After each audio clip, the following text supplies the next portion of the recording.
Welcome, welcome. This is Plato's Pods.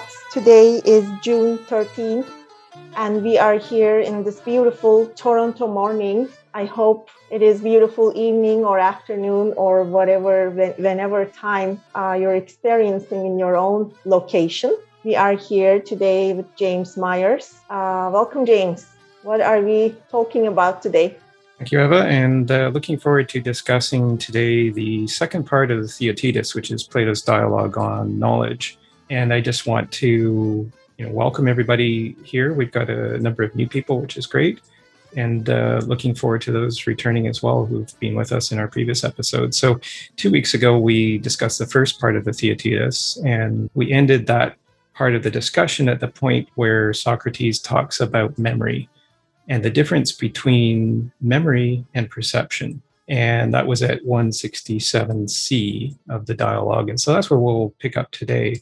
Just, by way of introduction, just a few points about this series. So we're at the last episode now, episode number 10 of the podcast series that we began some months ago. And we'll take a break from here until September. So this will end what we'll call season 1. And we'll look forward to starting season 2 in September, with a focus on the Republic and Parmenides, two particular dialogues of Plato's, the Republic being, I think, perhaps the longest.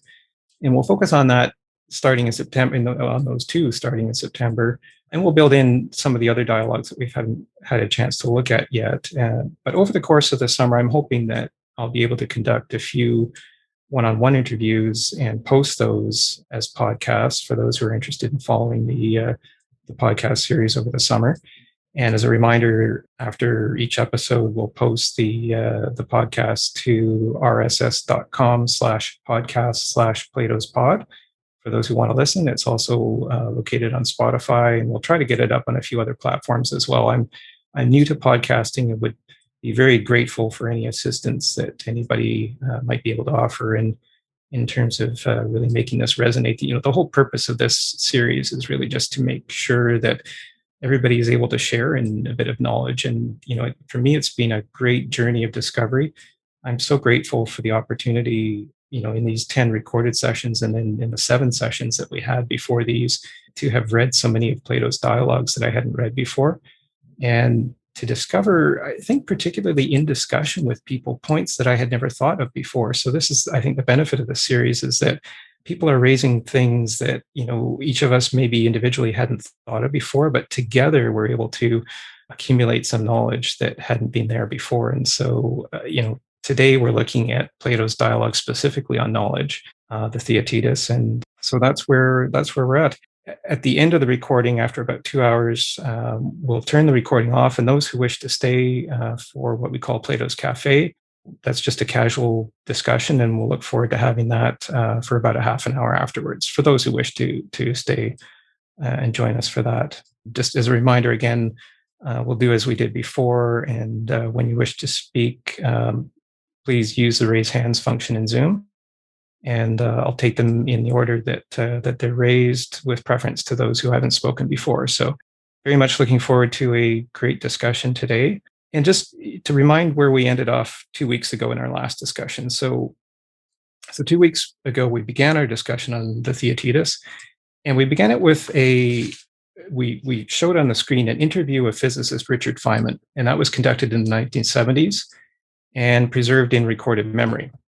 So although Feynman died 33 years ago, his memory resonated with a number of us watching the video clip, as he spoke about the difference between knowing the name of something, like a bird, the brown-throated thrush was his example, in many languages, and the difference between knowing that and knowing the function and consequences of the thing you are speaking of. So Feynman said knowing the name of something is useful if you want to communicate with others, and that's something that we connected to Plato's Phaedrus, another dialogue that we looked at a few months ago. And the Phaedrus focuses on communication. But as Feynman said, knowing the idea is more important than knowing the name. So the idea, as we've been discussing over the past 9 podcast episodes, leads to the general form. And that, I think, is something that is very much in the focus of Plato's theory of forms that we've been touching on throughout our discussions. So as we move from particulars, such as the name and function and color and size and measurements of an object, such as Feynman's brown-throated thrush, as we move from there to the general idea of what that bird is. So the Feynman interview was a powerful example and led to a fascinating discussion. And I was so pleased to re-listen to the entire recording yesterday to recall the many excellent points that were raised. So our reading of Socrates' question at 154a, so we read those few paragraphs out. And Socrates' question was that something doesn't appear the same even to yourself because you never remain like yourself. That was his question. And that triggered a kind of a special interest, I think, in our discussion. At various points during the discussion, there was some fascinating comments. JK commented that memory can be selective. Nuri added that stressful memories can be altered as a coping mechanism. Joel gave a particularly delicious example of how memories can transport us back in time. Greg asked how we tie down knowledge when the known is the limit of the always greater unknown. I really like that. And JK added that if we are discovering rather than inventing math, how can man be the measure of all things, including that which precedes us? And of course, whether man is the measure of all things is, I think, the real central point of the Theaetetus, that question that Socrates raises at the beginning about Protagoras' contention that man is the measure of all things. Moshe raised the fascinating idea of public and private language. Donald wondered how an organism would maintain its own continuum if everything is in flux. And that's a question that we could revisit today in discussing Socrates' statements about Heraclitus. So, as I mentioned, the core question of the Theaetetus is whether the belief of Protagoras that man is a measure of all things is valid. Understanding that measurement requires this delimitation between two things, that which is in being and that which is in non-being. So is man the measure of all things that are and are not? And that's what Socrates says at 152a that we looked at last time. So such measurements are based on perception and are stored in memory, which makes perception different from knowledge. And that's the conclusion that Socrates and Theaetetus reach at 164b, which is where we ended our last discussion. So we'll pick up today in the second part, which we'll end at 187c, where Socrates sets out the two types of motion. So one type of motion is spatial, and that's the type that we're all familiar with. So when you think of moving, you're moving through space. And so we all just automatically associate motion with spatial motion. But Socrates says the other type of motion is the alteration of our state of being. And I thought it would be interesting to begin today's session by listening to a few minutes of Quantum Magazine's Joy of X podcast interview by mathematician Steve Strogatz. And he's interviewing mathematician and computer scientist Melanie Mitchell. And I thought Melanie's words were particularly relevant to Theaetetus in helping us to understand the transmission in knowledge in a 21st century. So we've moved in history from being a society that really transmits knowledge using an oral tradition. For thousands of years, humans transmitted knowledge orally because there really was no other way. There was no printing press, there was no internet, there was no computers. So we've moved from that in the 21st century to the point now where knowledge and memories are perhaps more often stored and transmitted digitally.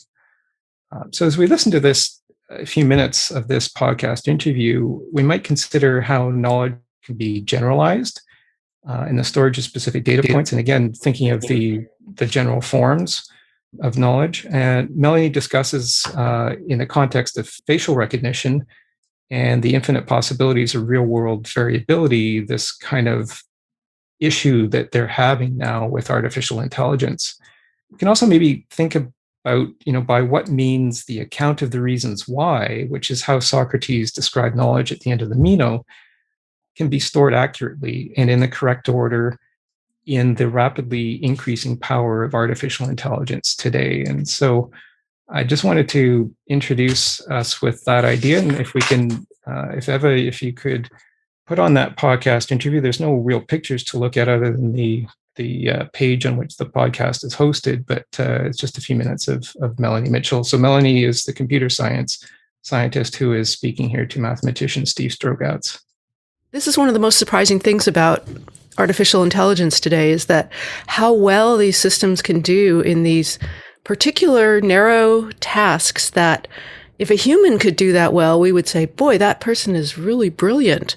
And we would assume that they could be brilliant in many areas. And if, they have incredible intuition about Go, we would think, well, they could have intuition about other things. But the strange thing is that these machines don't seem to be able to transfer what they've learned or their brilliance about chess or Go, or go into other areas, transcribing spoken language and mapping out routes for us in our cars and all of the things that these machines do so well.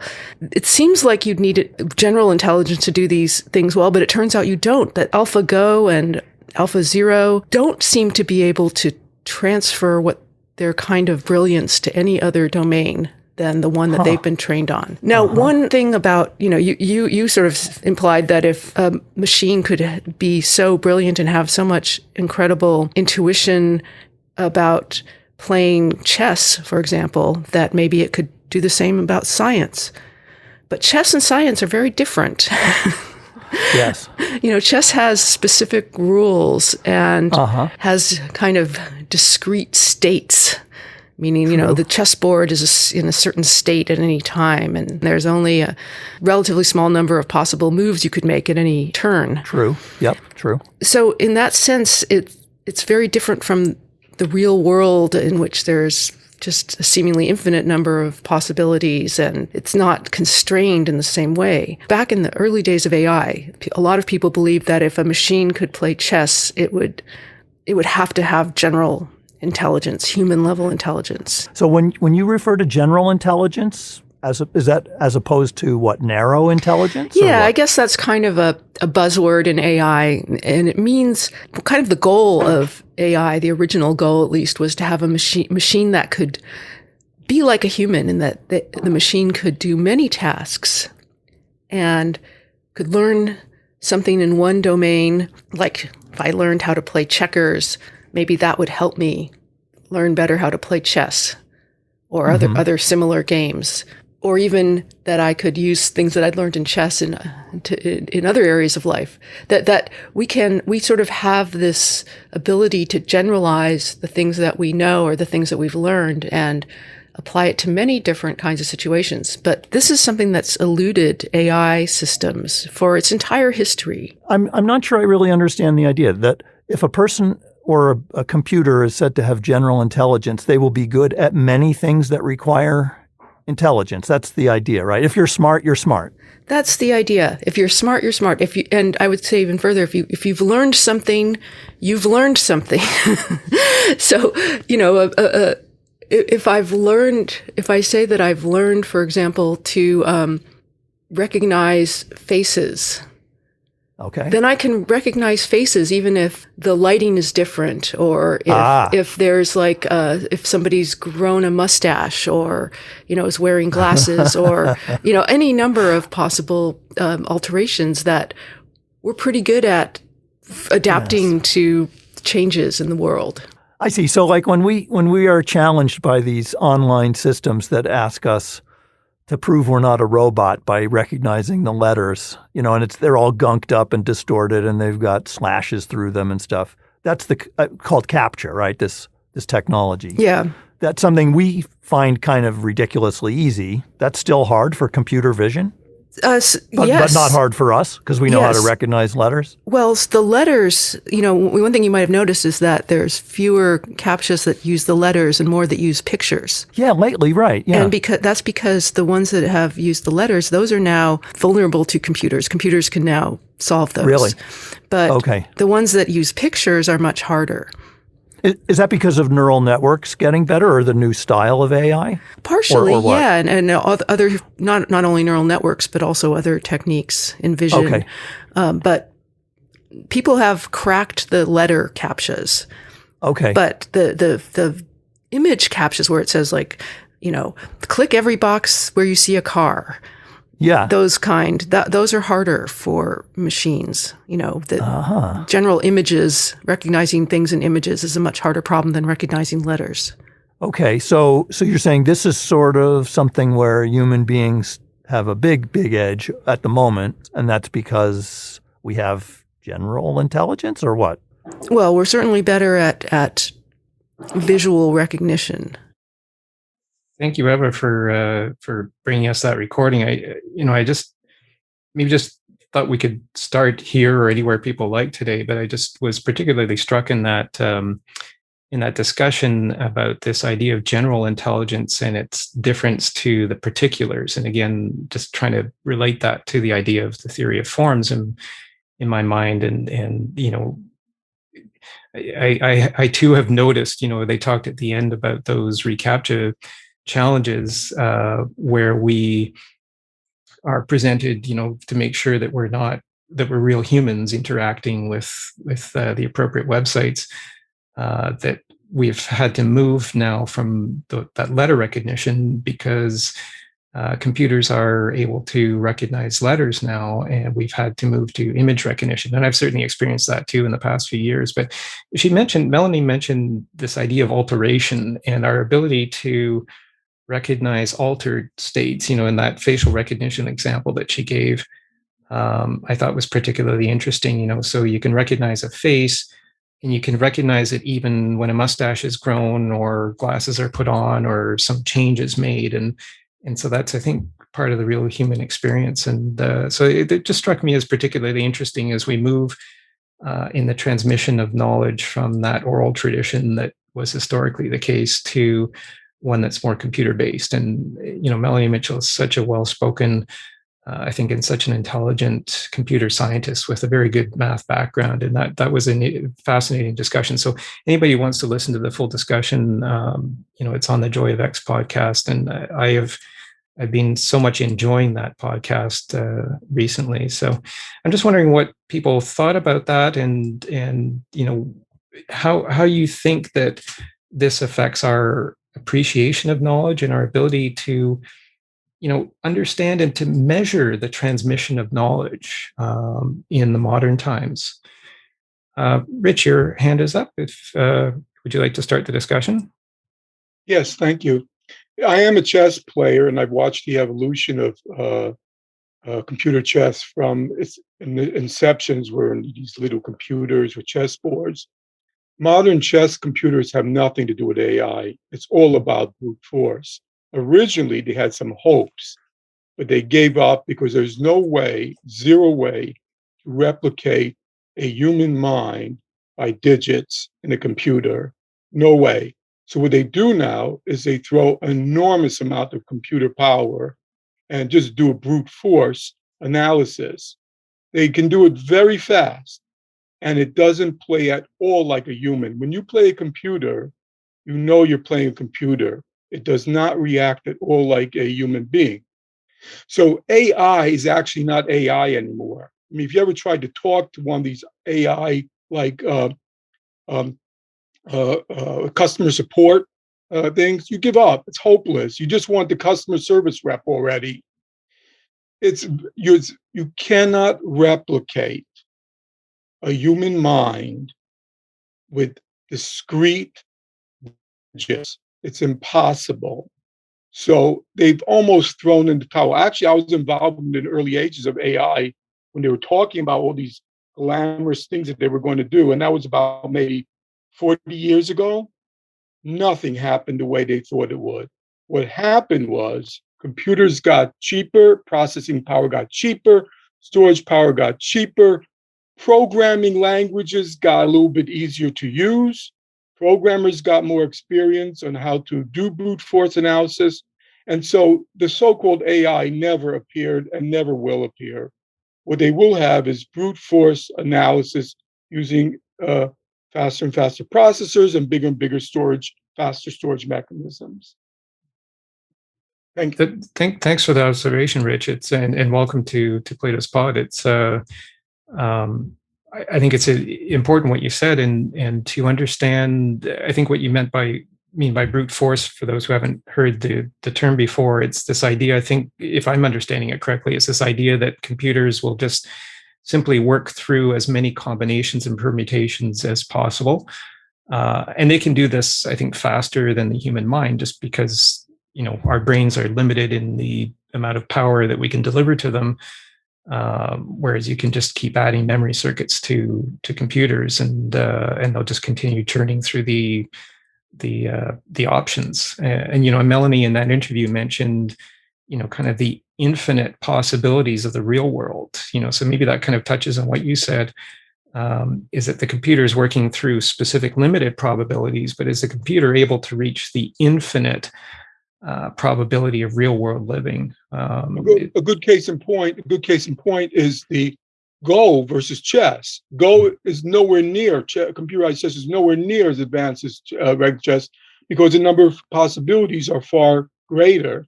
So Go has not reached anywhere near. Maybe eventually it will. Again, as processing power gets cheaper and storage gets cheaper, it may.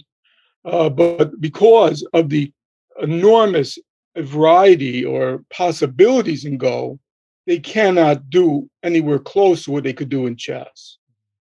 Mm-hmm. When we use the term artificial intelligence, do we really understand what intelligence means when we're applying that to a machine, or is there some fundamentally different meaning in the word intelligence? And this maybe goes back to what we were talking about in our last session 2 weeks ago, in that Feynman interview, where Feynman says, knowing the name of something is different from knowing the function or the application of that thing.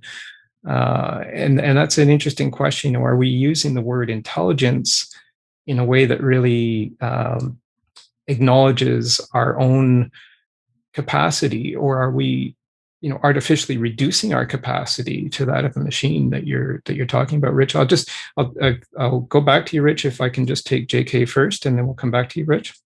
JK? Yeah, I think you just touched on a real good point that in our human, specialization, right?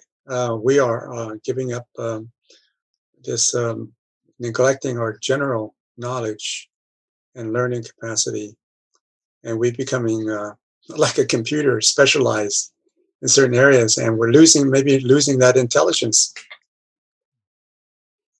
And maybe it's that idea, JK, of I think the idea of exercising the mind. I think it was in Phaedrus that Plato wrote about. Well, he had Socrates explaining this idea that the soul needs to continually exercise in order to be able to remember. And importantly, in Phaedrus and elsewhere, he made the point that the soul remembers from inside, not from outside. And I think that's something that maybe we could think about today and tie into a few of the readings that we might look at today. Rich? Yes, I'll be quick because I see Greg wants to speak. In terms of artificial intelligence and technology, it's purely marketing. It helps raise money. It's brute force computing. Nothing has changed. If you look at the algorithms, they're just getting smarter, and programming languages and the computers are getting faster, and they could do things in parallel. It's kind of like quantum intelligence now. It's just a word thrown out. In terms of human intelligence, well, that's a whole different story. That's like talking about knowledge. So I'm not going to attempt to define what human intelligence is, but it's an interesting subject. Thank you. Definitely. And actually, just, you mentioned something, and I've mentioned this before in an episode, and I had forgotten the title of it. So there's a really good book that I would recommend that just talks a little bit about the history of computer science. And this was written by a retired University of Toronto computer science professor, Hector Levesque. I bought it a few years ago, and it was really, it's a wonderfully concise, relatively short read. It's called Common Sense, the Turing Test, and the Quest for Real AI. And Hector started in the industry, I think, back in the 1960s. And back then, he says that the intent was to develop machines that have general intelligence, such as, I think, maybe what Melanie is talking about in that interview, that have the ability to generalize from particulars. And then he makes the point, I think, as you did just there, Rich, that it became this kind of brute force method. As memory became cheaper, we were able to store more data points. But I think the real question is, how are we able to connect those data points? And in which order are we able to connect those data points? And I think that's fundamentally important to what Plato's saying. At the end of the Meno, as I think I mentioned before, he says that knowledge is the account of the reasons why. How do we deliver that account? Where does the account start? What steps does it take in the process? And where does it end up? And if we're going to store this account of the reasons why, where and how do we store it? So I'll just end my dissertation on that, and we'll go to Greg, and then JK, and then Rich. Greg, welcome. Okay. My take on this question of human intelligence is it's a progress. We don't really still have a full understanding about human intelligence. And I think we learned a lot by the artificial intelligence about ourselves. Every time we see that it's different, it's actually a discovery, not just about a computer, but about us, that we are different fundamentally from this digital kind of intelligence. And I think as a computing science is progress, artificial intelligence is more progress. I think we understand more, but we kind of realize more and more what intelligence is more dimensional. That any time that a computer learns to do something human can do, we call it intelligence. That's very narrow definition.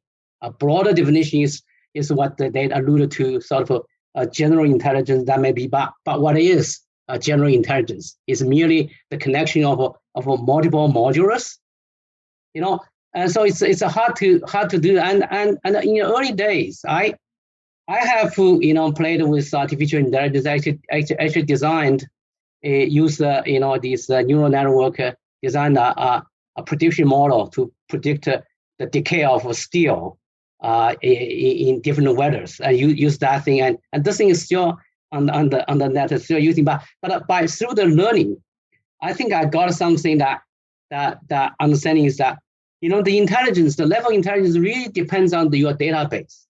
It's limited by your data. How many data is still trained? The word is trained is very important. In all these intelligence, they are trained with real life experiences, with data that are created by the human. So in a sense that they are limited on that level already, that they cannot get more data than us. So come to the comparison between chess and the Go. I'm a Go player. So I all over the years I have been watching also how a computer is progressing in terms of to play Go. And back in the 90s, and we have some Go software, and I can beat the software at the time. But now the last Go, AlphaGo beat the best Go player in the world, I think is 3 or 4 years ago. And now that no human can beat AlphaGo anymore. And I follow up a little bit. There's a movie about it, and I think they learned a different strategy now. That before it was all data training to pick up all the best move for the best chess player. They say you cannot do that. So they have 2 levels. One is the high level strategy to look at the overball, and another level is local tactic. So one's a global, one's a local. So that kind of move the modular type to sort of more general type. Now, when is that going to be moved into other area that I think it don't? But fundamentally, I think come to the uncertainty, because what we have all these artificial intelligences, they are still have finite number of algorithms, finite number of equations, finite number of set of data for training. So the whole thing is finite. Now you can use a more powerful computer to increase the finality to a big number, but it's still finite. But the real world is really unlimited. Think about the real world is made of materials. Materials is come down to atoms. So even a drop of ink contains billions of atoms, and then you don't really know which each atom has to work. And when we speak, it involves the whole body, which is billions of atoms work together to generate a speech. So I think fundamentally, I'm still skeptical about artificial intelligence, but they are doing better in modules. But as a whole, I don't know. But anyway, that's my comment. really fascinating use of some words there, Greg, that really, I think, give us pause to think. You talked about human intelligence having more dimensions, and that dimensionality, I think, is it sparked an interesting image in my mind. You talked about the multiple modulus of human intelligence. I love that. And, this idea that the AI, you use the example of Go, which is what Melanie started talking about in that clip that we listened to. This idea that the computer is still based on finite algorithms, which I think is what Rich was kind of implying at the beginning. So yeah, I would really like to expand on what you just said. I think it's so fundamental. So thank you for that, and we'll go to Rich and then to Moshe.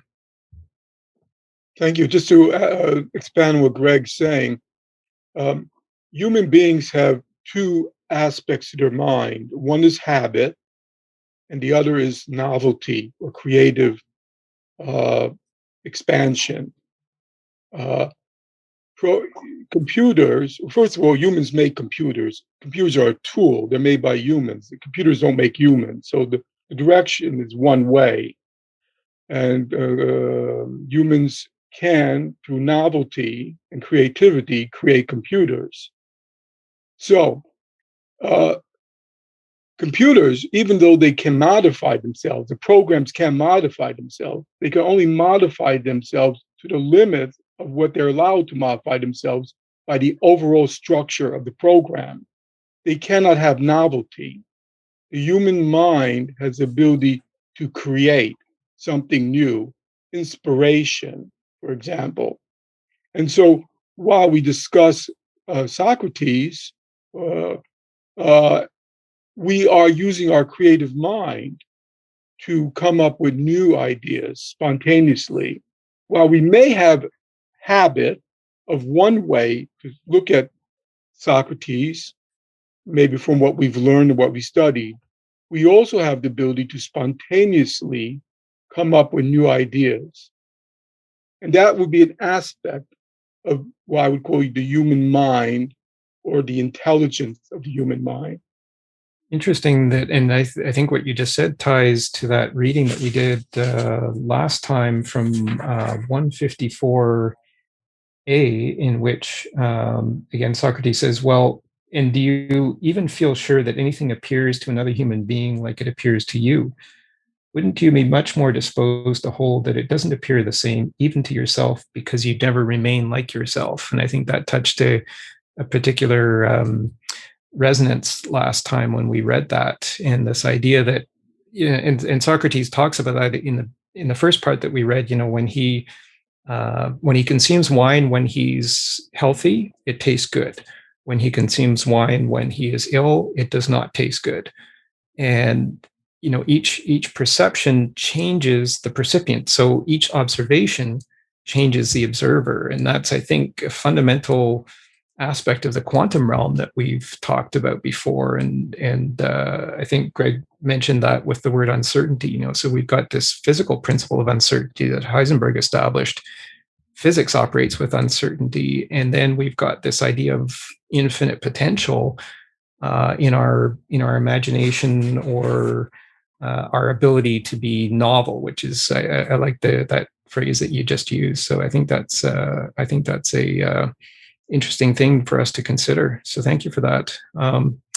Moshe, we'll go to you, and welcome. Good morning. I've been having a hard time trying to get a foothold in this conversation. It's an interesting conversation. I just want to say about Socrates that if he was drinking that traditionally Greek wine, Retsina, it will never taste good, healthy, or otherwise. The lady, what was her name, Michelle, or Melanie? Melanie, yeah. Yeah. She was bringing up this question about general intelligence and particular intelligence. And first of all, I agree. Maybe it was Rich who said that, or maybe it was you who said that we're not talking. Intelligence is very ambiguous. Okay, we don't know what we're talking about until we start to define this thing.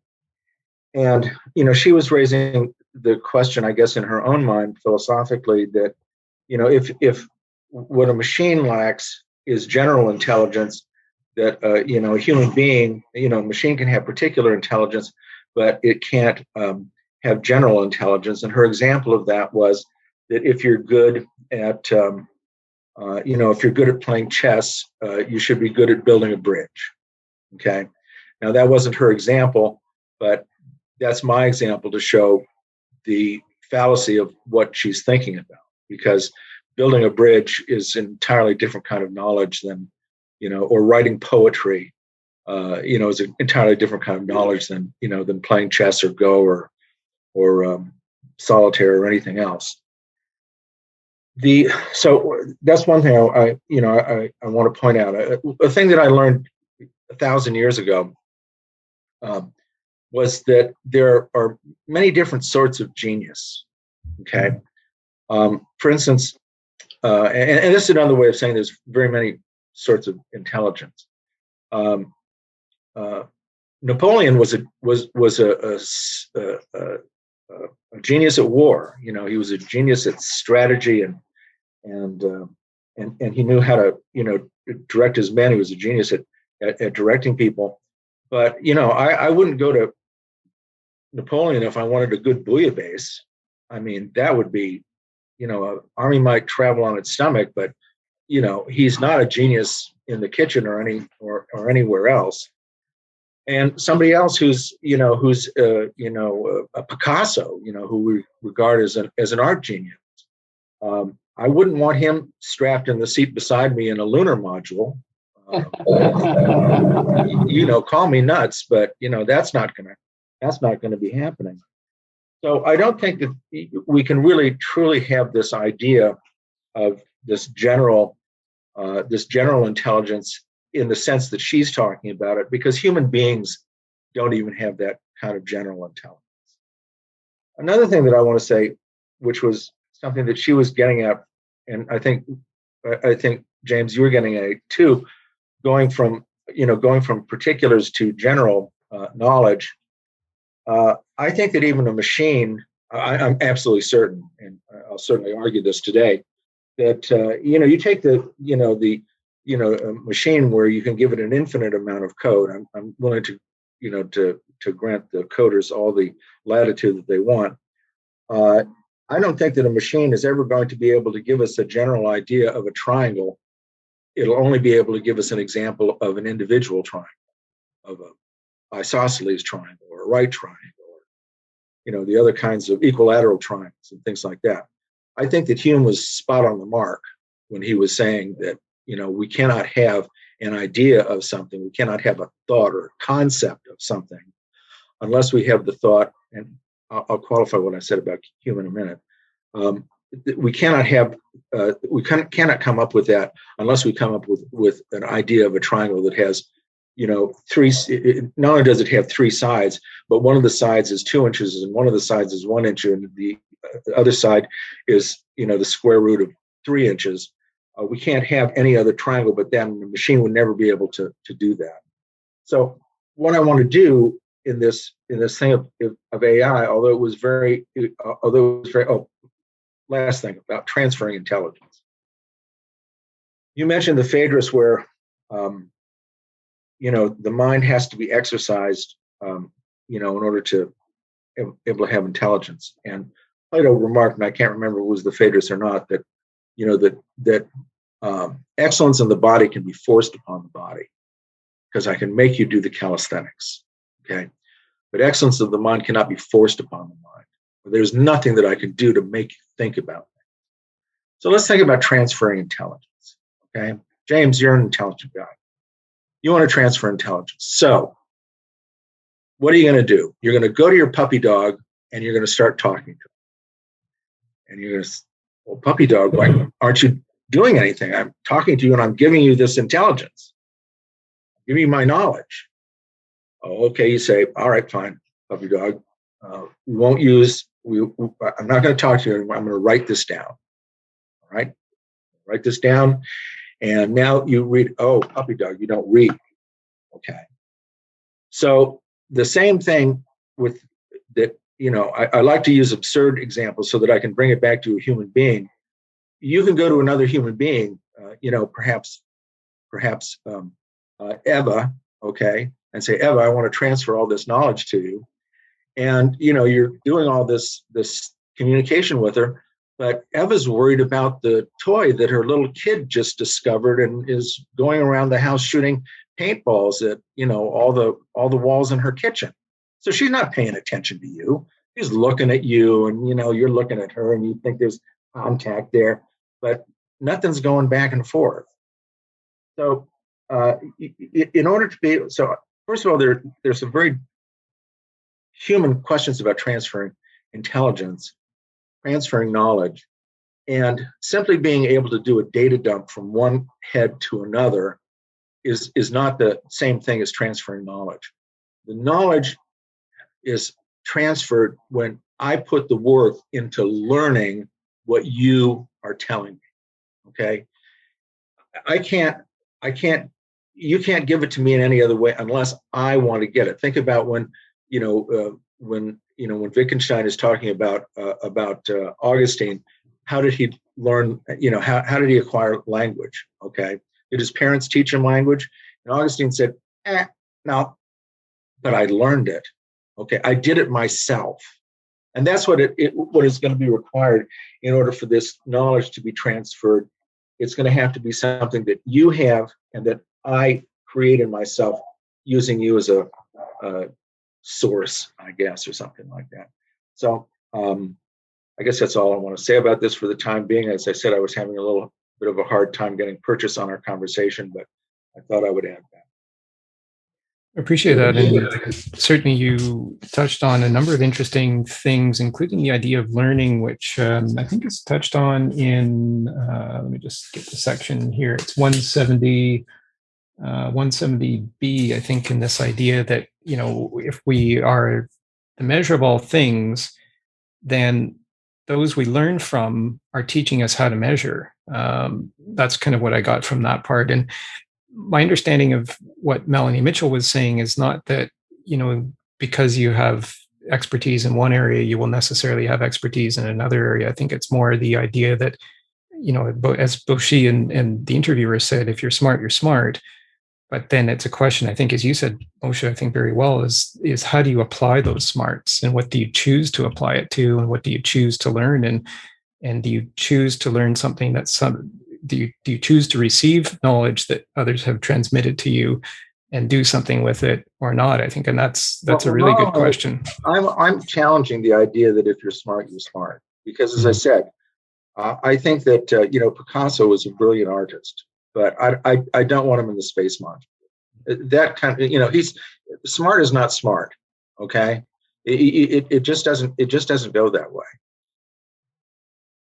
in my opinion.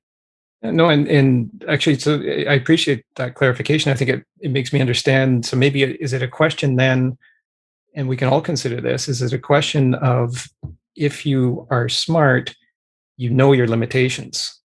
So if Picasso were smart and he tried, or if Picasso wanted to get into the space program using his skills at art, would he be smart, or would he be smart to decide that he was limited in that respect and not do it? So I like that question that you put, and let's consider that. What does everybody else think about that? And these good points that Moshe brought up. Donald, your thoughts? Well, I'm an AI skeptic, and it goes back some time. One of the early researchers, Joseph Weizenbaum, wrote what was for me a very influential book, Computer Power and Human Reason, in the 70s, that pretty much said, this can't go very far. It's essentially the same thing that was pointed out before. We create computers. We've seen no evidence of computers trying to create human beings, trying to test our intelligence, trying to do all these things that we do and do naturally and take for granted.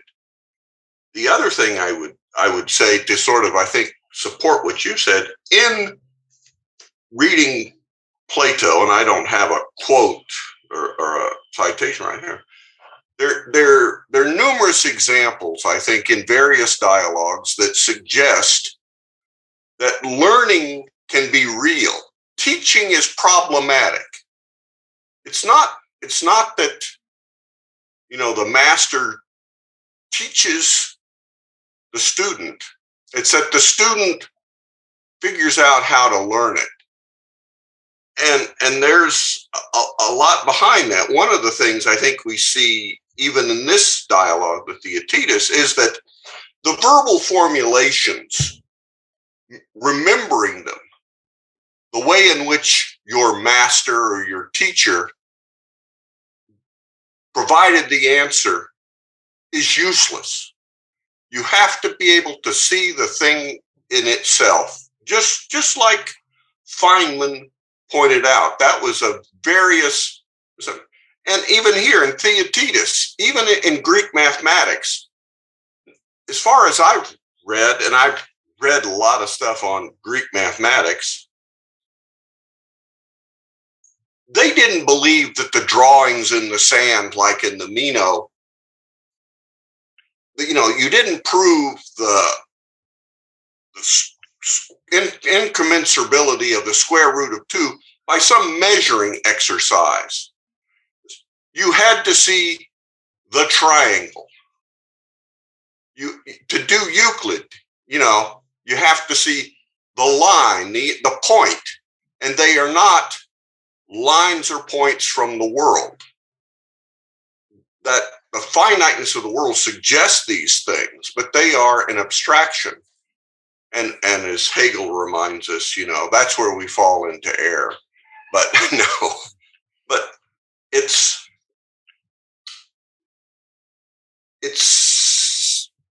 seeing this, the verbalizations or the verbal formulations point us to something, but we have to do the work, the learning, for that to become knowledge for us. We don't get to appropriate somebody else's knowledge by remembering what they've said enough. I think you put that really in a very interesting way, Donald. Thank you. And tying it to what Feynman, I think, said at the end of that clip that we listened to in our last session, where he said that if I'm remembering his words correctly, he said the history of the idea is irrelevant. And it's I think, as you're saying, it's understanding the idea from inside. So it's kind of, if we think of the idea in Plato's context of the general form, that I think is what Socrates is trying to say is actually inside us, inside the soul. And that's why, in the Meno and elsewhere, there's this idea that knowledge is recollection. So we're recalling what's inside us. And certainly that was evident in Phaedrus and that famous Enthuth discussion about writing and how that's transmitted. And certainly you refer to the issues of teaching and the idea that something could be taught inappropriately. And, maybe to tie it to what Moshe said before you was, if someone is taught that they can, have skills in a space program when they are only skilled as an artist, maybe that kind of teaching is actually dangerous. And so that's the kind of knowledge that we need to be on the alert for. We'll move to a reading shortly. I think maybe, Eva, if you could prepare the first reading for today, the one entitled "How Can Truth Be Both Subjective and Objective?" We'll move to that shortly. But meanwhile, we'll take Greg your thoughts on this. Yeah, I was still kind of dwelling on the intelligence versus human and versus a computer, and stimulated further by the comments that made by other people. I kind of thinking that still in terms of two realm, what succeed in the computer science is the part of a human intelligence that deal with the logical stuff. Being more strictly, the formal logic can be done by computer or maybe mathematics, and then these formological of Aristotelian type of. But the illogical part of a human mind that deal with the creativity, for example. That creativity really is not logical thinking. It really most time illogical, and the more illogical you at the time, the actually you're more creative. And I can speak for myself, and a lot of people said about that. So the human mind has this creativity of free association of things, which is not really logical. Then there's, I think, Marshall mentioned about this idea thing. The computer is able to do the calculation, but it's not able to create an idea. I call it the conceptualization. The idea will not, the computer, no matter how you do it, look at a lot of things, you cannot come up with a concept like entropy or relativity. The computer cannot do that. So that comes to the thing I was thinking about the language.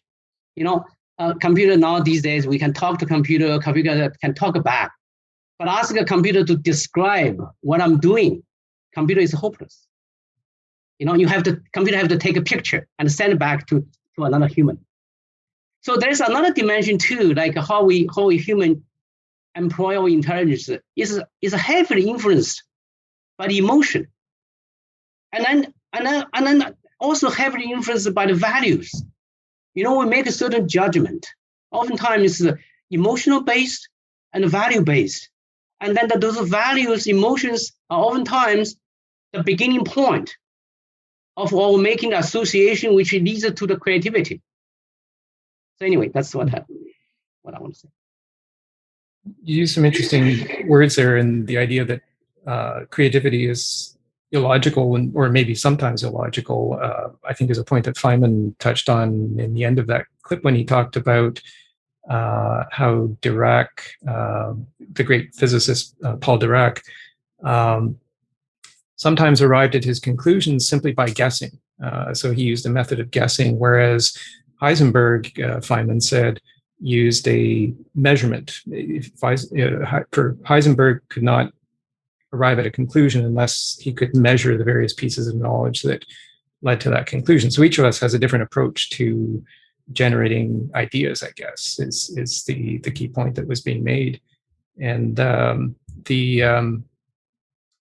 maybe that ties a little bit to what Donald said about the incommensurability of the square root of 2, for example.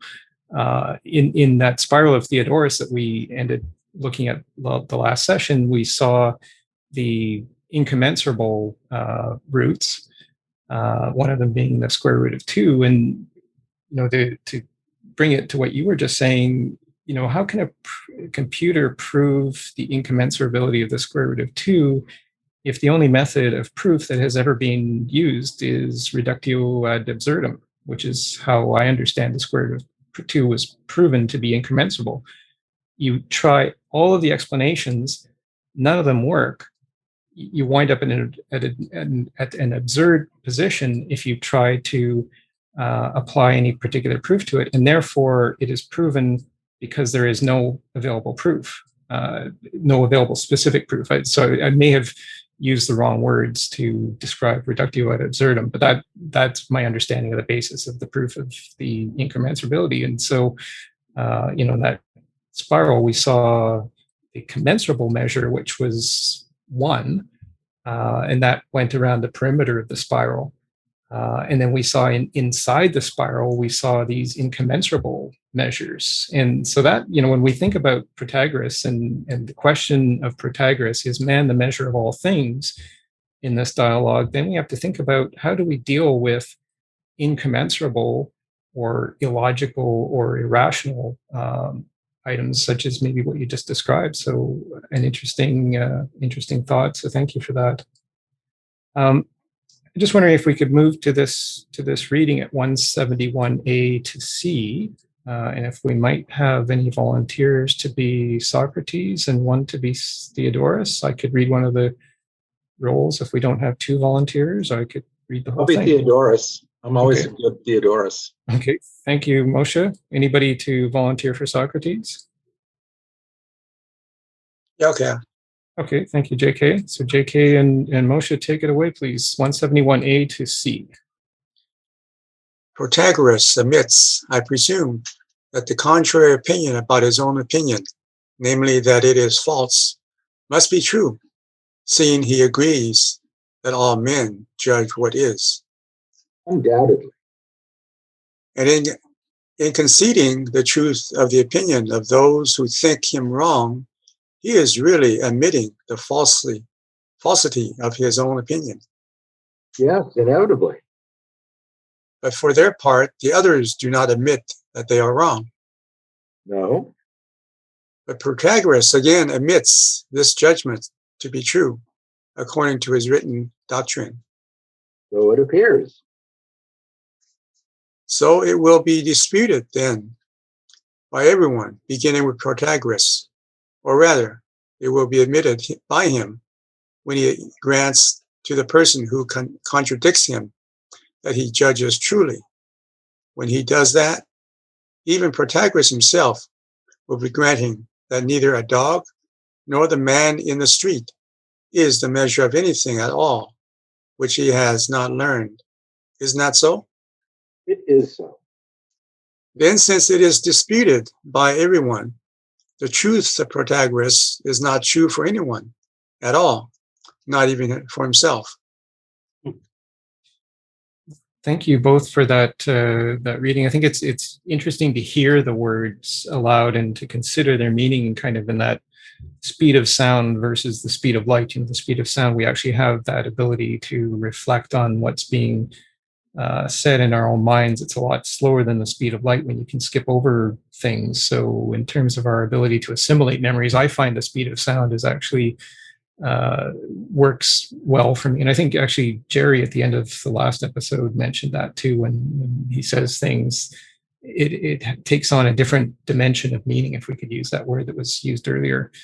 So I'm just wondering what we think about this section here, where we've got this issue of, people who disagree in what they believe. And so if Protagoras is right, Protagoras might say something, I measure knowledge this way, and because I measure it, I am right.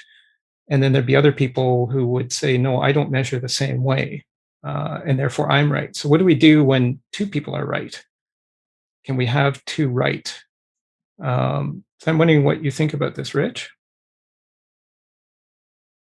Well, I'm trying to understand this quote, man is a measure of all things. As I understand it, it's probably been discussed a lot. What it's saying is that we judge for ourselves, basically. And this concept of truth, in other words, an objective truth, is something that Socrates, throws in there. But in doing so, he kind of proves his own idea of objectivity to be wrong. I mean, he's just illustrating how you can't find objective because people are going to have difference of opinion. So I don't see anything really profound here, other than the fact that Socrates is still kind of grasping at this idea of objective truth. Man is the measure of all things. Yeah, I have my experience. I have my perspective of life. I see things in the way I see it. I will relate them to you, and you will have a different perspective and different experiences, and we can discuss it. And we may come to consensus. We may not, because we're different, or we may decide we'll share the same view. It happens. But Socrates is creating his own problems by strongly implying here that there's such thing as an objective truth in this argument. Thank you. I think actually Socrates may be challenging the idea of an objective truth, because he's saying here that there is subjectivity competing with objectivity. That's the way I'm reading this particular section. The full quote, man is the measure of all things, is at 152a, where Socrates says that Protagoras put what Theaetetus was saying in a rather different way, where he says, that man is the measure of all things, of the things which are that they are, and of the things which are not that they are not. So Protagoras is actually saying that each individual person can determine what is, in other words, what exists, and what is not, or what does not exist. So Protagoras is saying that each one of us is capable of determining or distinguishing between being and non-being. That's my understanding of that part at 152A. Question is whether it's an objective or it's a subjective view. I mean, right. You only have problems if you're looking for objective view. Right. So, the argument could be very simply put. I see it my way, you see it your way, and let's talk about it. Right. And that's everything that Socrates is saying here. It seems to imply somewhere that there's an objective truth. There were, if I say something and then you disagree, or whatever, then there's a right. There's no right or wrong when you're talking about subjectivity. Everyone is correct from their own point of view until they change their mind. And does that lead to a logical problem? I guess it's maybe the way I'm reading this section. What are your thoughts, JK, on this section and the point that Rich has just raised? Well, initially, the statement "man is a measure of all things," you could take it like in general. In a general sense, man is the measure of all things because we together agree about what is true and what is not, And at that time, well, everybody believed in the gods and so forth. And in a general sense, we do agree that there is a reality that we cooperate and conduct our businesses accordingly. And so that is true. But when it comes down to individual men and women, there are some relative differences, right? And so there are disagreements. And so that would not be true. Because initially, when I read that statement from represent Protagoras' point of view, in general, that is true, because most men do agree that there is a reality that we live in, even though, not every particular instance do we, each of us agree. We have opinions and so forth that differ. And I'm wondering, JK, if that point kind of ties to what Socrates says at 160C. This was in our last session when he says, "For our being is, by necessity's decree, tied to a partner. And yet we are tied neither to any other thing in the world, nor to our respective selves." And this idea, I think, that you just spoke about the necessity of agreeing on things before we can establish the final measure of something. I'm wondering if that's maybe what he's getting at here. Donald, what do you think about that? I think I'm slow to unmute. Yeah, no worries. I think that when we make general statements like, and Socrates is getting at it in this dialogue, we have to consider how those statements are when they are applied to themselves. We talked a few weeks ago about, sort of the set that contains all other sets and the problems that Russell and Whitehead got into in their Principia Mathematica, or whatever it was called. And so this is the same thing here. If somebody asserts everything is relative, how do they do that and avoid the problem that, that statement is relative? If that statement is relative, then everything is relative. But if that statement is not considered relative, considered absolute, which is the way it's typically intended, then there's at least one exception to the fact that all statements are relative except for the one that says they are relative, and it's absolute. And I think Socrates is kind of walking Theaetetus through these sorts of subtleties in argumentation. He's and reductio ad absurdum. Now he's doing sort of reflexivity and stuff. So if Pythagoras asserts that man is the measure of all things, what does that say for his own status, the status of that statement? If I've misinterpreted what you were going for, but that's kind of what I saw here. I like the way you put that, that all statements are relative except the statement that all statements are relative, which is an absolute statement. And I thought there was an interesting use of logic there that, and maybe this is the question with this, is there such a thing as absolute knowledge? Maybe this is the question that's being asked with this particular reading that we're looking at here. So I'll move to Moshe. I think I skipped over you, Moshe, last time unintentionally. So we'll move to you, and then we've got Rich. Moshe? Okay, I just want to, I'll put my particular point on this, which it's my opinion is the real point. What you brought up at 152a in the Joet translation, it is indeed the opinion of Protagoras, who has another way of expressing it. Man, he says, is the measure of all things, of the existence of things that are, and of the non-existence of things that are not. This takes us to the very heart of what philosophy at this particular time was about. It was about understanding the meaning of being qua being, what it means to exist. Okay, I know that there's a distinction between existence and being. I don't want to go down that road, but I will use the two as equivalent right now, with the idea that I can separate them in the future. But we're talking about things at the very highest level of generality.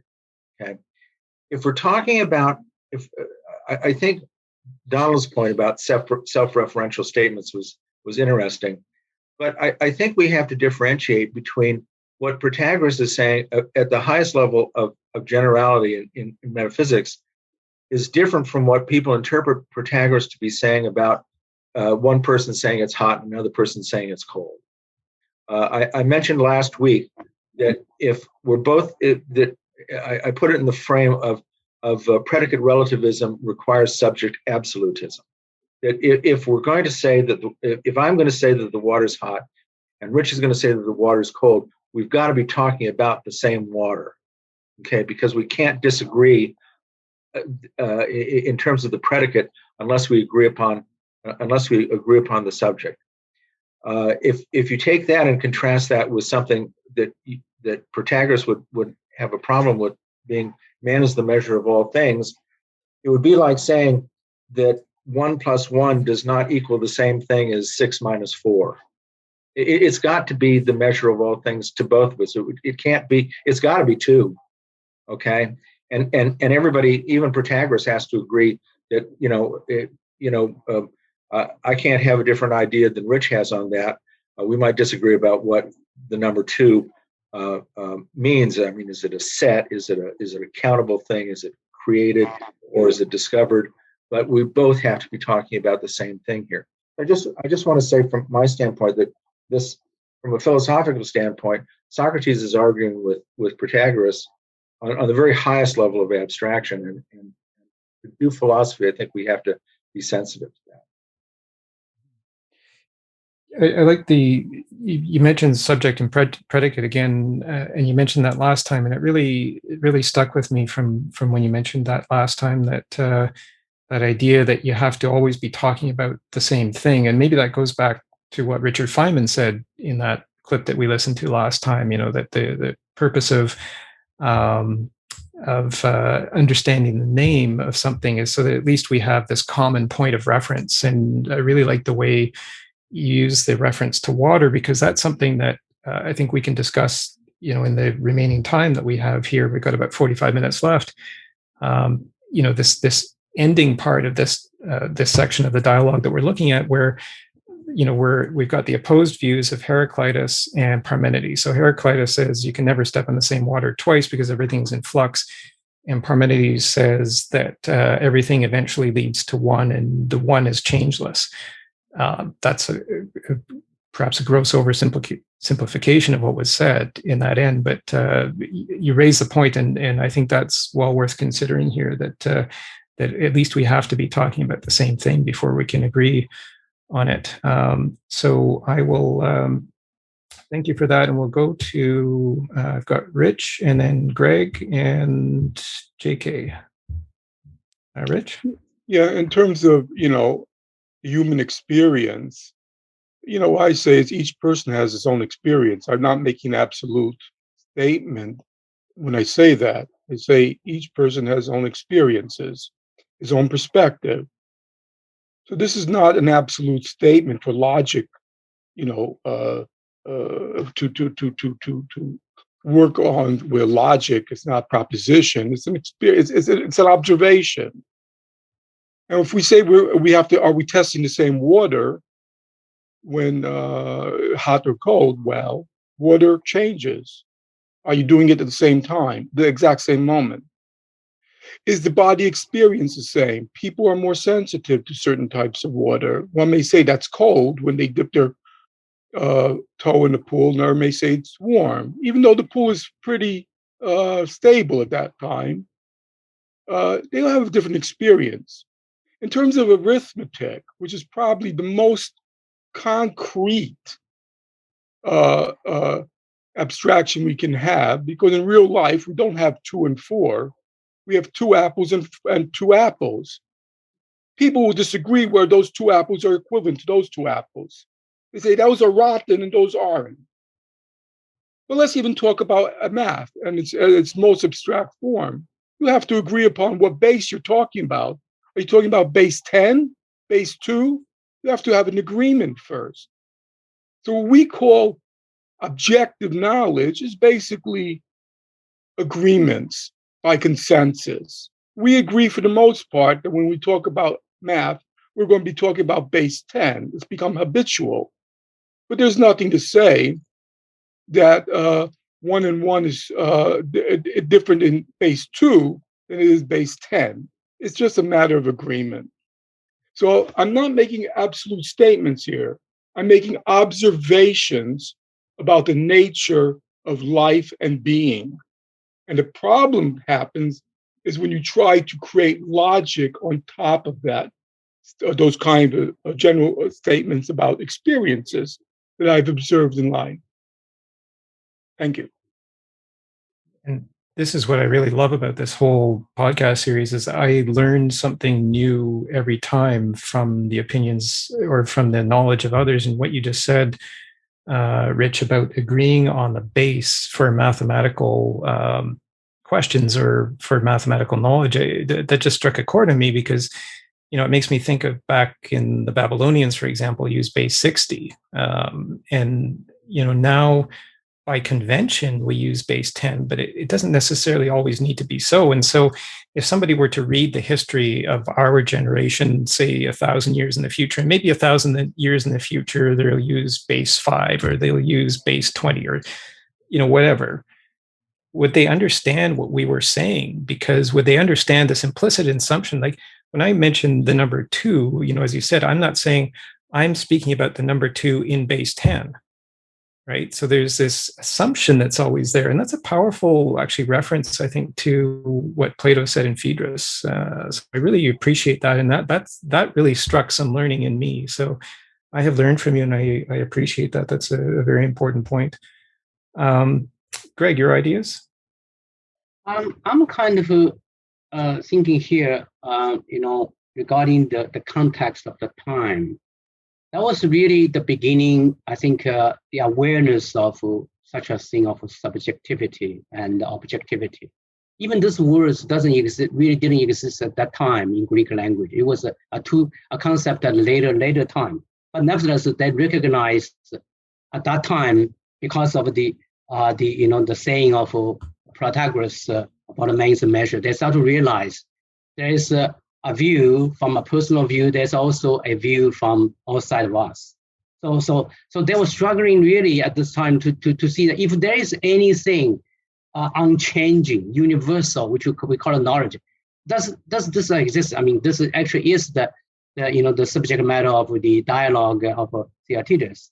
And then this come to the opinion versus knowledge. And what if there is a knowledge such a thing unchanging and universal? Now, what would be the criteria? How do we qualify the truth? So that have to come back, and at that time, one really forms one opinion based on experience, observation. You don't really have our ability of today of science. We can test with experiment. At the time, it really is everything is starting. I mean, knowledge starts with opinion, and then you put out for testing, and then people debate and come to a consensus. That come to a kind of more stable knowledge. So that thing, because the consensus of many people, or use Richard's word is agreement, come to agreement, and then in that sense, then there is a general kind of man is measure of things, because it is the man's agreement on that thing called knowledge, and therefore truth. But then the opinion and individual experiences. So I think that the two are really in a two-way that can touch upon the subjectivity and then the objectivity in a nice way. And through this discussion, that something more stable come out regarding the definition of knowledge, and then how to seek knowledge and leading to science. That's what I say. If all knowledge, or if there was such a thing as absolute knowledge, where would opinion belong? I think, if I'm understanding your question, and I think that's it's an important one, and one that I think will help to prepare us for season 2, where we're going to look at the Republic and Plato's famous idea of the divided line, and where opinion fits on that line, and opinion is based on our individual experiences, and I think that's so important. It's actually a good lead into the second reading that I selected for today, if we would like to do that. And we've got a few more comments before we get to that, but I just wanted to say that I think that's a good lead into that second reading. Maybe I'll leave it at that, and we'll go to JK and then to Moshe. JK? Yeah, thank you for that article you relayed to us about the Wittgenstein's language and meaning and so forth. To me, what this, that article, relates to this. What we're talking about here is that that language is something that we all agree upon, right? So in that sense, the idea that Protagoras, that man is a measure of all things, is that man agrees upon these kind of language games and certain knowledge that's that is entailed by these language games and so forth. So, but we're not just repeating like a parrot repeating the language. There is a meaning behind the languages, and for each subject person using the language, there is a agreed upon meaning, and then there is a subjective meaning behind that, perhaps, right? That is different, and so it would be, relative in that sense. So each person could have, could understand both the public agreed upon meaning of that language, but at the same time, there could be differences. There could be, individual, differences in how a person understands what that language, entails. Mm-hmm.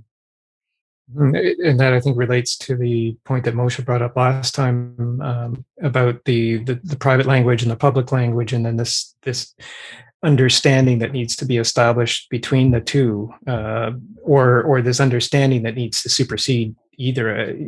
I don't think we necessarily concluded on it last time, but it's an important point, I think, to understand that there's meaning embedded in the knowledge that we have, and maybe that's kind of what I was asking at the beginning before we started that clip with Melanie Mitchell today is, if knowledge constitutes the account of the reasons why, again, going back to what Socrates says at the end of the Meno, in making that account, how do we ensure that account is recorded along with that knowledge, and so that meaning isn't lost over time? I just relay briefly. I was watching been following the YouTube channel of Brian Keating, who's a physicist, and he was interviewing, I think it was Lee Smolin recently, and he made the point that, maybe, 100 years in the future, people will look back on our age and say, oh, people ate meat? That was so wrong. And we're moving to a more plant-based diet now. And, but if one were just to simply render that judgment in the future, to say that these people who live now in 2021 were barbaric or silly or whatever judgment they would render in 100 years on our dietary habits, would they necessarily understand the account of the reasons why we eat what we eat? Would they understand that people who grew up in areas that did not have access to plant-based food had to eat something, and this is what they did? Would they understand all of that history, or would they just look at the current circumstances and say, render their judgment and cast their judgment on us? And so I think that's an important idea with knowledge, is that that account of the reasons why also has to accompany the knowledge. Right. So relates back to your video of Feynman, saying that the name is not everything. Mm-hmm. There's much more to the thing than just the name, right? Mm-hmm. Exactly. Yeah, it's that whole account. That question why, I think, is the important question. Moshe, your thoughts? I'm afraid I've been misunderstood, so I'm going to try to approach this from a different standpoint. I'm saying that in hexadecimal or octal or base 10 decimal, we can represent on and off, 1 and 0, is and is not, and they are equivalent. They are the same. We can represent in hex 1 plus 1 and 6 minus 4, and they both will come out with the same value. Okay. If you say they don't, you're either equivocating or you're making a mistake. So I'm not talking about what particular language we're using. If you want to say, well, it doesn't mean hex and decimal aren't the same language. Okay, fine, that's true, but it's trivial. The point is that we do have to be talking about it does represent the same thing. And going back to what Socrates is talking about vis-a-vis Protagoras, he's talking about whether or not there is something or there is nothing. Okay, and this is of prima facie importance at the foundation of our Western experience. Whether the something is, what the value of that something is not just that any individual can come up and say, oh, well, there's not really anything there. We have to. Protagoras cannot. There's no foundation for Protagoras to be able to say that at that particular level, it's all open to, whoever wants to say anything they want to about being as such. And thank you for the clarification and expansion on that idea. It's important, I think, that we understand and appreciate what each other is saying. So, and I think that was helpful. I just actually want to acknowledge what Jacob mentioned in the chat window. I'm not always able to follow what's going on in the chat window as I'm moderating here, but he makes the point that knowledge is always limited. It is always of the past and not what is happening right now. And I think it's an intriguing idea that ties to Plato's conception of time, in that the present, Plato says, is the state of coming to be. So it is not yet being, but it is coming to be. And so that's an important point that we might want to consider about knowledge. Donald, your thoughts? Yes. I liked what Moshe said. Being somewhat mathematical myself, I don't think base or representation would affect any mathematics at all. And as far as measure, I still think that Theaetetus's work or Theodorus's work on the incommensurability, some numbers are incommensurable, reflects directly on Pythagoras and man being the measure. This is a simple problem that can be easily demonstrated, and you don't get to have your own opinion about it. You don't get to measure these lines differently in a way that makes them commensurable. So there is some objective, although whether mathematics is really a science of the world, I'm not certain. But if you take a given axiom set, you don't get to pick and choose about what's a proof and how it works and what are legitimate results within that axiom set, which is somewhat like the picking the base for the numbers, how they're represented. I always thought Feynman was really good. I didn't think I guess he got to be such a good physicist because he thought of first things, basic things. And it's not names, it's the reality that underlies the names that you have to know. And then you can talk about them in whatever base, if it's counting. Indeed, I think the Feynman, as you said, I think just kind of spoke well about the general principles, and from understanding the general principles, we were able to work out the specifics. And I think that's a key about knowledge, is that sometimes, and maybe we see this in our real life experiences, that sometimes we get trapped in all sorts of specifics, which, and we don't know how they tie together, how they connect.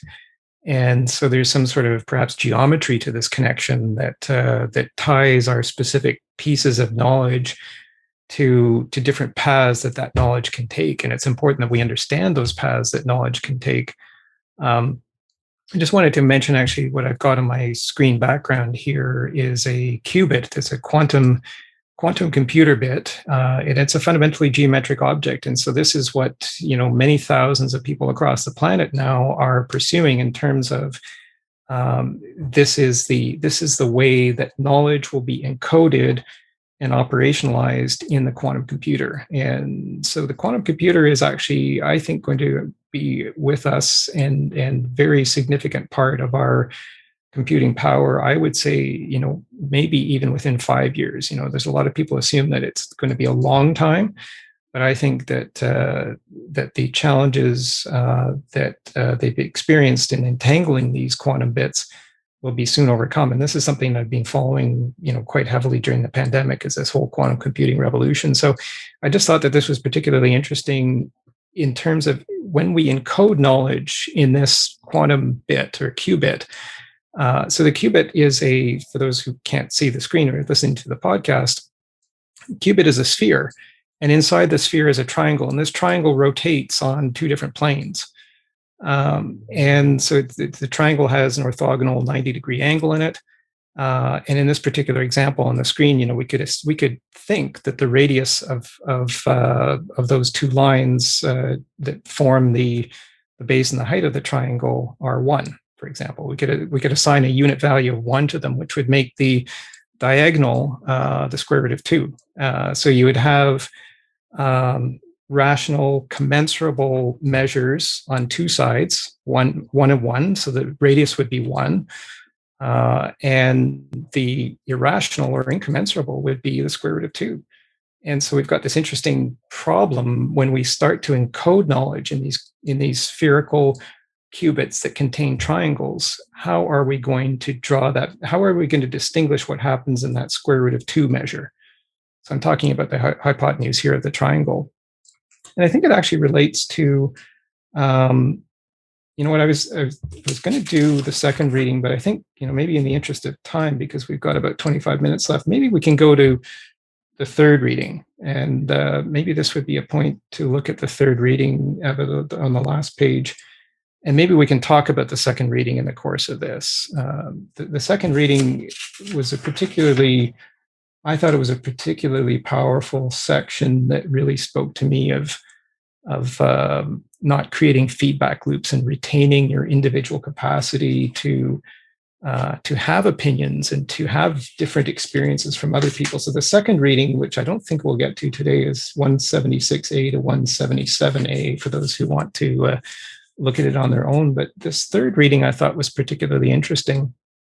And it sort of takes us to the end of today's session, which is this discussion between Heraclitus or the discussion of Heraclitus and Parmenides and their contrasting approaches to knowledge. And, if we could have if somebody would like to volunteer for Socrates and somebody volunteer for Theaetetus, or I could do one of the roles if somebody wants. But if we could have volunteers, that'd be so great.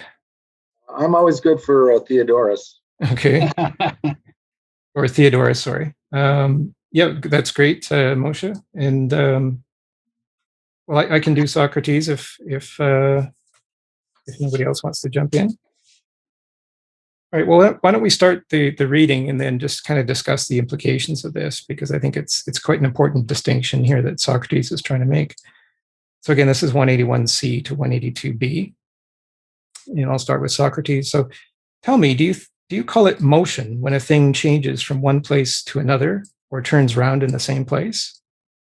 I do, yes. Here then is one form of motion. Then supposing a thing remains in the same place, but grows old, or becomes black instead of white, or hard instead of soft, or undergoes any other alteration, isn't it right to say that here we have motion in another form? Unquestionably. Then I now have two forms of motion, alteration and spatial movement. Yes, and that's quite correct. Then, now that we have made this distinction, let us have a talk with the people who allege that all things are in motion. Let us ask them, do you hold that everything is in motion in both ways? That is, that it both moves through space and undergoes alteration? Or do you suggest that some things are in motion in both ways and some only in the other? Heaven knows I can't answer that. I suppose they would say in both ways. Well, yes, otherwise, my friend, it will turn out that, in their view, things are both moving and standing still. And it will be no more correct to say that all things are in motion than to say that all things stand still. Then I would want you to consider this point in their theory. As we were saying, they hold that the genesis of things such as warmth and whiteness occur when each of them is moving, together with a perception in the space between the active and the passive factors. The passive factor thereby becoming percipient, but not always a perception. Well, the active factor becomes such and such, but not a quality. Isn't that so? Or perhaps quality seems a strange word to you. Perhaps you don't quite understand it as a general expression. So I'll talk about particular cases. What I mean is that the active factor becomes not warmth or whiteness, but warm and white, and so on. You will remember, perhaps, that we said in the earlier stages of the argument that there is nothing which in itself is just one thing, and that this applies also to the active and the passive factors. It is by the association of the two with one another that they generate perceptions of the things perceived. And in so doing, the active factor becomes such and such, while the passive factor becomes percipient.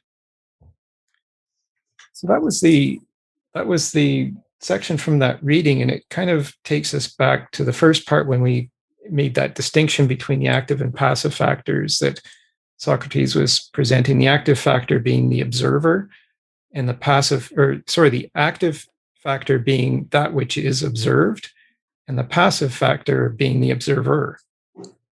And I'm just wondering what we think about this particular section here and how it relates to the difference in opinion between Heraclitus and Parmenides that Plato talks about before getting to this particular part. Is there anything that struck you in that approach and in the particular approach to knowledge that either of those two, are those two actually the extremes in the approach, or are there other examples of different approaches to knowledge that we could think about? Rich, your thoughts? I'll be brief. I mean, Heraclitus intuited it correctly. Everything's in motion, and we know that now scientifically, that nothing is ever stand still. There is nothing standing still. So thumbs up to Heraclitus for being able to intuit the fact that the universe or the cosmos is in flux constantly, and out of that flux, there's things that are created that are constantly changing. Whether it be the observer or the observed, it's always everything's always in flux. So good man, Heraclitus. And the Tao says pretty much the same thing, and they're almost concurrent in thought. So the Eastern philosophies and the Westerns almost concurrently came to the same idea, at least in terms of Heraclitus.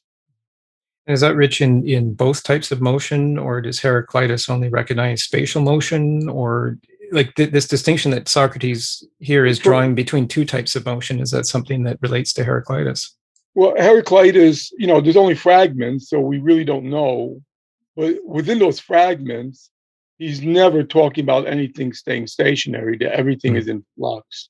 Mm-hmm. Now, the Taoists, the Eastern philosophy, they do have the concept of the Wu, where things stand still, that where you are before creation. There was a standstill, and it started to move. So there is that concept. But within Heraclitus' fragments, he seems to be pretty consistent that everything is constantly changing, which in fact is what modern science says. There's nothing that's not moving in modern science. Interesting, and certainly in the physical concept, I definitely see that. I'm wondering if in a philosophical concept that's the case as well. And so I'm wondering what others think of that. Again, this idea of whether there's two types of motion, that you subscribe to this idea of Socrates, and how that affects our understanding of change. Moshe, your ideas?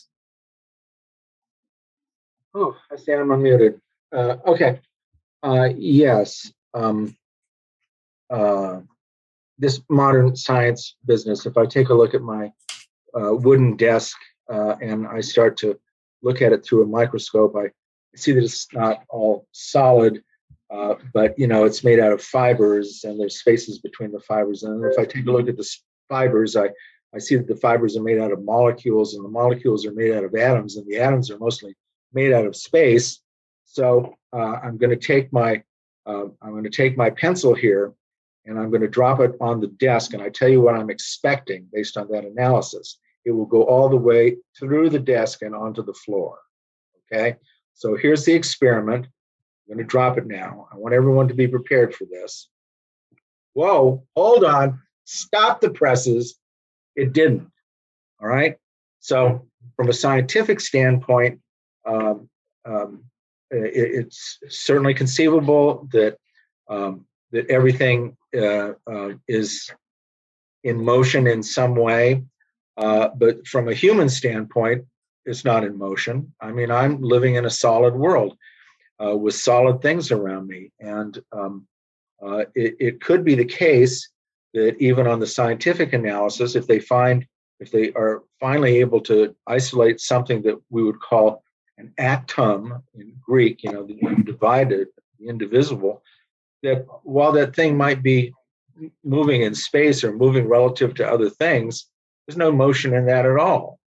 So I don't want to beg the question of whether just because science says it, that means that that's what philosophically we're talking about being as such. I at least want to leave it open because there are many different ways that you can construe science and even mathematics that make it an open philosophical question. And I don't think that we're just flapping our philosophical lips here just to be able to hear, just to be pedantic with each other. I think there's an important role for philosophy to play in the part of human beings, none the least of which is how to live a virtuous life without having to depend on superstition or supernatural beings, and those things depend upon our concept of what reality is.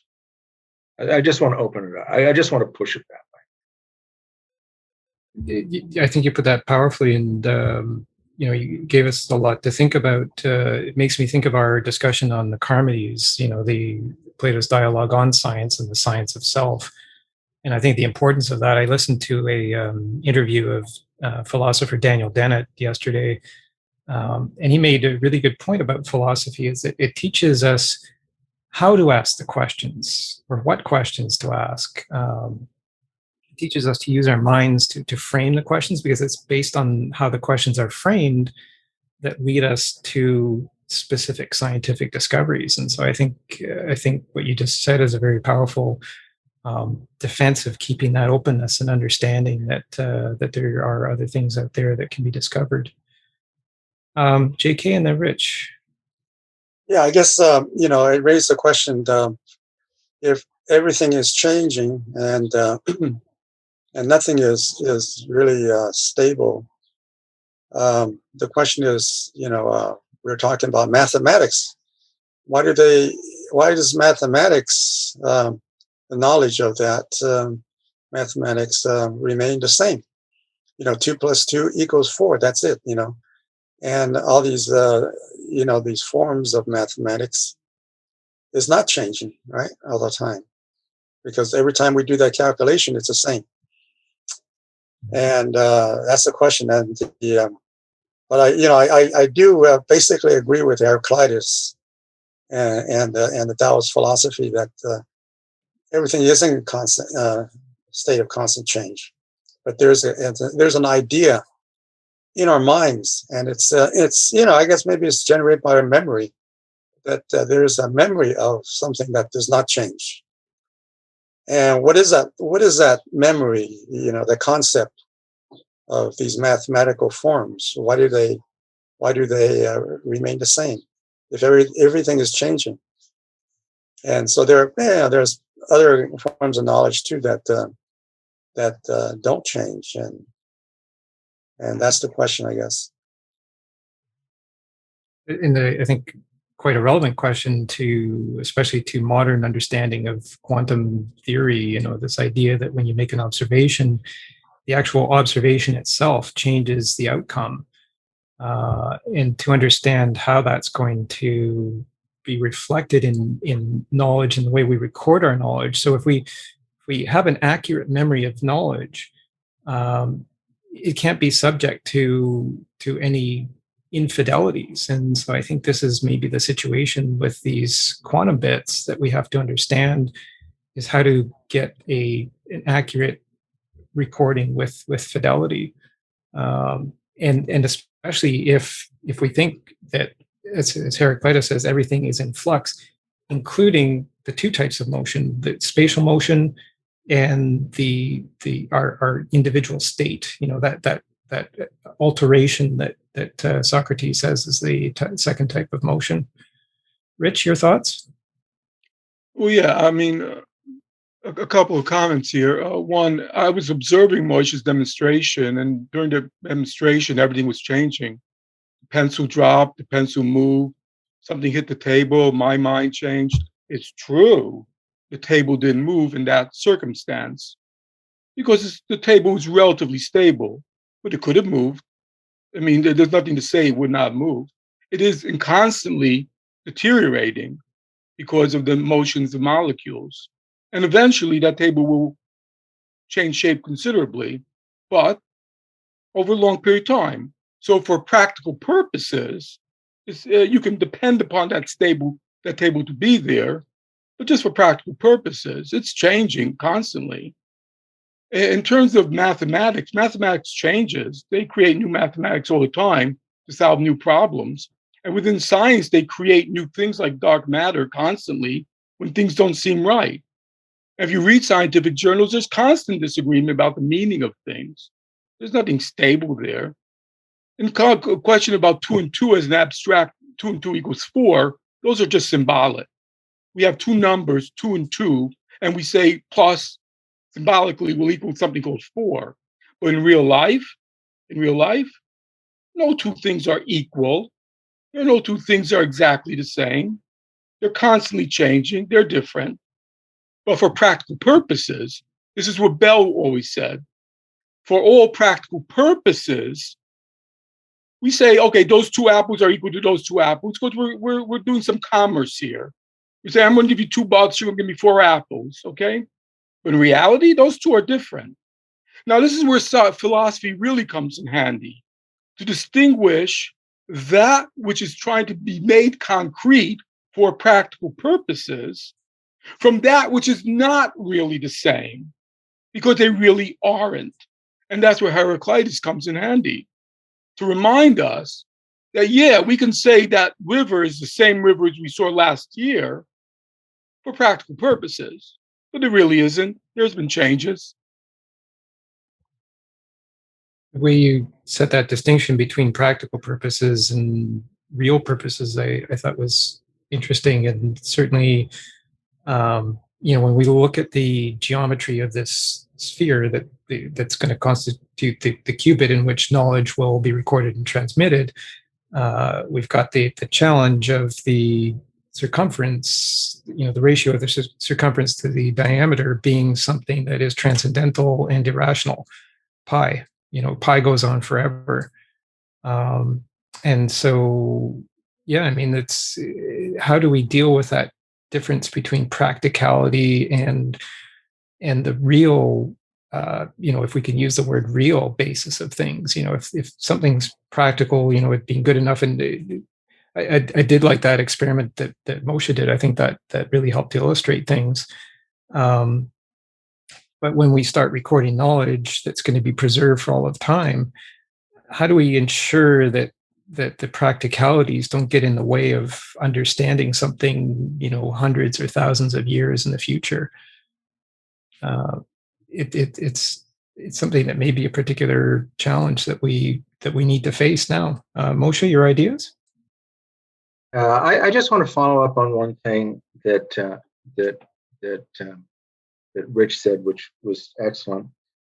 If I come upon, a river, I go out on a hike in the Adirondacks and, I come upon a river and then I go home and then the next year I come upon the river, and he's saying, well, it's not the same river because everything has changed. Well, how would I know that? How could I possibly know? I mean, if everything is changing, how could I even possibly know that it's the same river or not the same? So if it's impossible for me to know that it's neither the same river or not the same river, then we're left with one or two conclusions. The first one is that we might be faced with the conclusion that knowledge itself is impossible. And if knowledge itself is impossible, not only will we not be able to know that everything is in flux, nor will we ever be able to know that anything is permanent. So if you push handy Heraclitus far enough, and you make knowledge impossible, then the entire scientific enterprise becomes impossible, and it just becomes something that scientists do and that people pay for. And it's a lot of fun. Okay, we build huge, colliders, and we send people into space and things like that. Knowledge is really fundamentally impossible, but we're getting a lot of fun. We can eat sushi after, we blow something up in the laboratory and everything like that, which makes science impossible, and it makes the philosophical enterprise the only game in town, because the philosopher is going to be the only one who's going to tell you that that's silly talk and that we've got to get down to something more fundamental. I just want to bring out, if we push Heraclitus far enough, the entire scientific enterprise becomes impossible, and we can't even say that things are constantly in motion because we can't know it. A good example, that unknowable. I mean, yes, you step in the river, and chances are you're not going to hit the same water molecules that you hit before, but it's possible, maybe, in this infinite universe of infinite possibilities. So that's an interesting example. And your question, I think, is very important. How do we make the scientific enterprise possible if no one can be sure, like absolutely certain? And maybe I'm wondering if that's why Socrates said earlier that the knowledge always has to come in pairs. It can't be just one single, one man is the measure of all things. Rich, well, another thing I just want to follow. There was another thing that Socrates said, which was, if you're going to reduce everything to, it was talking about mathematics. And if you're going to reduce everything to possibilities or probabilities, a mathematician wouldn't be worth his salt. I mean, that's from the Theaetetus. So just because something's practical, well, great. but it's practical, but it's practical, but it's silly because you're doing something that from a conceptual level, from a fundamental level, you've completely knocked the feet out from underneath it. So we'll be practical and we'll have a lot of fun and we'll eat some sushi and drink a lot of sake, and that'll be good for all mankind. Thank you. And I'm noticing the time, and unfortunately we are running short of time, but I'd like to take Rich and Donald and get your take on that. And then, just kind of before we wrap up, and I don't think we'll come to a conclusion about Heraclitus or Parmenides today, but I think it'll set us up well for season 2. So Rich, your thoughts on that. And then Donald, if you can help to wrap us up. Yeah, I'll be very quick because I'll let Donald talk. One is, we haven't defined what knowledge is yet, so we don't really know whether knowledge is possible or not in a world of flux. So in terms of practicality, it's something that philosophy can tell science that what you're giving to us is not truth, but answers are practical. And as science delves deeper and deeper into the molecular world, they have to change their ideas of what was true and not true when they discovered the problem of quantum mechanics. So everything is changing. It doesn't mean it's not practical or useful. It just means that you have to be careful when you say you have the truth. That's all. Mm-hmm. Certainly caution always warranted. And we get into so many problems when one person claims to have the franchise on truth and others dispute. Donald, and if you'd like to, and then JK, maybe if you're both brief. Heraclitus said you can't step into the same river twice. There's a ancient maybe joke that says Zeno corrected Heraclitus and says you can't step into the same river once. That's a good point that Zeno makes. Something worth considering. JK, then maybe if you would wrap us up. Yeah, I think science. I think has some ideas about what the laws are in the universe, so-called universe of ours.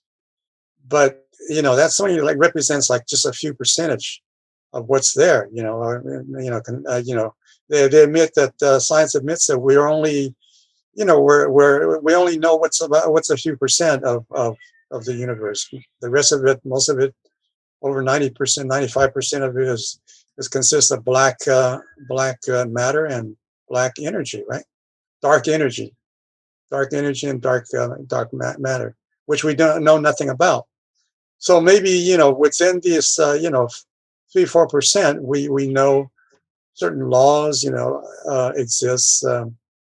That we can posit and say, well, this is what the truth is.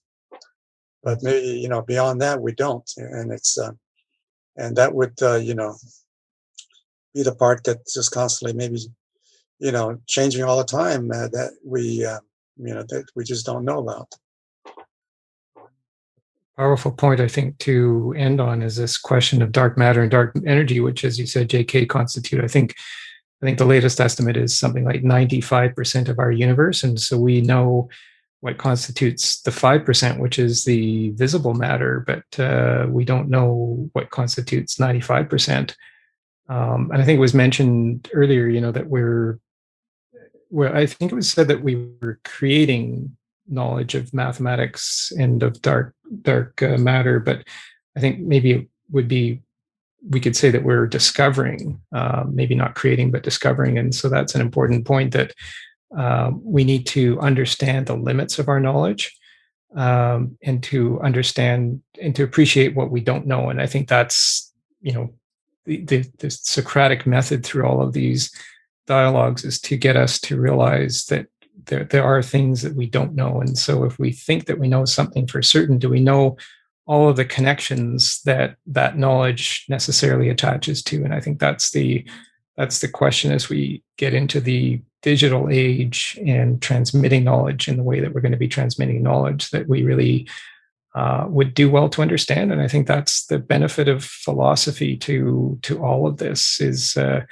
it's a very very practical application. And that's why I'm so happy to be hosting these sessions with Eva's wonderful help. I just, in wrapping up this season, I wanted just a special thank you to Eva for all of your help. I mean, I just couldn't have done it without you and sharing ideas. And, I just so greatly appreciate your help in making this a very smooth experience. And, thank you again to all of the participants who have been with us on a regular basis and the new ones who join us for certain episodes. I mean, it's all great, and so to the extent that we can generate and discover some knowledge together, I think that's the real benefit of this. And I'm so looking forward to listening to the recording of this session, because I think we've just had a fantastic discussion. And I know I will discover things when I listen to it that just are going too fast right now for me to process. So I look forward to the memory of this session.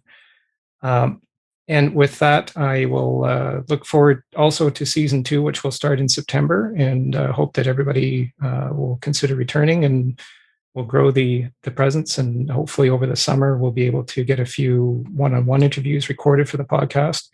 That's my goal. And so I will pass it over to Eva to wrap up our episode, and we'll wind up the recording. But those who would like to stay after the recording ends and hang out in Plato's Cafe for about a half an hour, more than welcome to. So over to you, Eva. Thank you, James. This was a live recording of actual memories of Plato Pod today, which is June 13th. So we will be recording and sharing. Yeah, just like you said, James, this was a lot to process about memory and where we are and where we will be when we listen to this live meetings recording. It's always great to have you, friends. James, thank you for all the sharings and all the hours you give and images, videos you share with the group. We appreciate all that. This live meetup, Plato's meetup, was possible with Toronto Philosophy Meetup, Calgary Philosophy Meetup, and Online Rebels. And I am now stopping recording of the season finale, and looking forward to meet you at Plato's Cafe now. Bye, friends. Thank you.